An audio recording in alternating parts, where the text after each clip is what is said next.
मुना मुनाच्या आईने पाठवलेलं आहे बरोबर तुम्हाला घ्यायला. त्या म्हणे की आमच्या पुरी शाळेत नेत आहे तर जाता जाता त्यांना आणून सोडा म्हणे. हो का काका, आमच्या आयांनी पाठवलं का? चला. हो चला काका, आम्हाला उशीरच झाला आज यायला शाळेतून. आम्ही खेळत होतो ना, म्हणून आमच्या आयांनी पाठवलं असेल तुम्हाला बघायला. हो हो बेटा, बरोबर बरोबर बरोबर. तुम्ही खेळत होता ना, उशीर झाला ना, म्हणून तुमच्या आईने पाठवलं मला.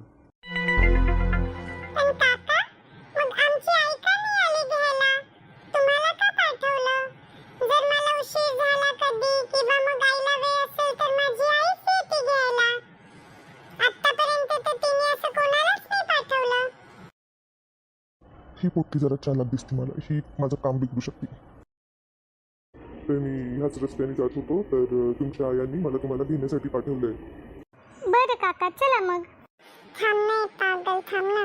काका, जर तुम्हाला माझ्या आईने पाठवलं तर मग तिने तुम्हाला पासवर्ड पण सांगितला असेल. सांगा बरं मला तो पासवर्ड, तर आम्ही लगेच तुमच्या सोबत येतो. काय काय काय पासवर्ड? पासवर्ड वगैरे काही नाही सांगितलं मला तुझ्या आईनी. ते म्हटले फक्त की जाऊन पोरींना घेऊन या म्हणे शाळेतून, एवढं सांगितलं त्यांनी. काका, असं होऊच नाही शकत. माझी आई पासवर्ड सांगितल्याशिवाय मला कोणालाच घ्यायला पाठवणार नाही. खरं खरं सांगा, तुम्हाला माझ्या आईने पाठवलेलं आहे का? जर तुम्हाला माझ्या आईने पाठवलंय तर माझ्या आईचं नाव सांगा बरं. माझी आई कशी दिसते? ते तुझी आई साडी घालते ना, तुझी आई साडी घालते अशी थोडी पतली पतली आहे, लंबी वेणी आहे तिची, तिथे ना तुझी आई बाळा. हट्ट काय काका, पकडला गेले तुम्ही. तुम्ही काय, तुम्हाला माझ्या आईने वगैरे नाही पाठवलं. तशी माझी आईच आहेच नाही. तुम्हाला पासवर्ड सांगा म्हटलं तर तुम्हाला पासवर्ड पण नाही सांगता आला. तुम्ही खोटं बोलताय तुम्ही.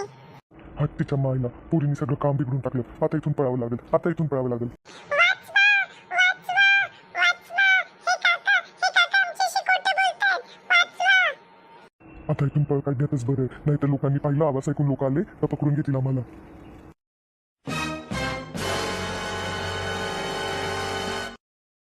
मोना, चला पटपट गावामध्ये. तो माणूस खोटं बोलत होता आपल्याशी. चला आपण आपल्या गावामध्ये जाऊ पटकन पळत. हिट, आपण कशाला शाळेत उशीर आलो?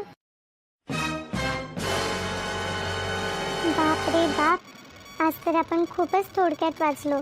नाहीतर तो माणूस आज आपल्याला घेऊनच गेला असता आणि मग नंतर घेऊन आपले हातपाय कापले असते आणि आपल्याला भीक मागायला लावलं असतं. हो ना, मी पण असे खूप किस्से ऐकलेत. लहान लेकरांना घेऊन जातात आणि त्यांच्याच्याने भीक मागवतात, त्यांचे हातपाय कापतात, विकून पण टाकतात त्यांना. हो, पण आज राणीने वाचवलं आपल्याला. फक्त आणि फक्त राणीच्या हुशारीमुळेच वाचलो आपण.